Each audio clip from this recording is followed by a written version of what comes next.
যশোর আদালত চত্বর থেকে জুয়েল খান নামে হত্যা মামলার এক আসামি পালিয়ে গেছে। যশোর আদালতের পুলিশ পরিদর্শক রুকসানা খাতুন জানান, বাঘারপাড়া থানার একটি হত্যা মামলায় 2021 সাল থেকে জুয়েল কারাগারে বন্দী ছিল।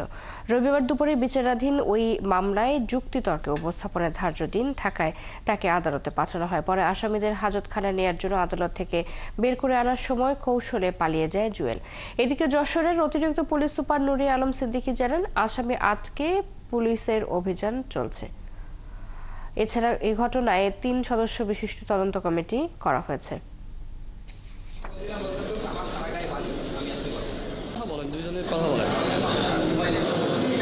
3 সদস্য বিশিষ্ট এটি কমিটি গঠন করে দিয়েছে, অনুসন্ধান কমিটি। এই কমিটির কাজ হবে তার দায়িত্ব নিরূপণ করা এবং অবহেলা থাকলে সেটি পুঙ্খানুপুঙ্খভাবে তুলে ধরা এবং 3 কার্য দিবসের মধ্যে এই প্রতিবেদন দিতে বলা হয়েছে। এবং প্রতিবেদন প্রেক্ষিতে পরবর্তীতে তার অবহেলাজনিত বিষয়ের ক্ষেত্রে পরবর্তী বিভাগের ব্যবস্থা গ্রহণ করা হবে।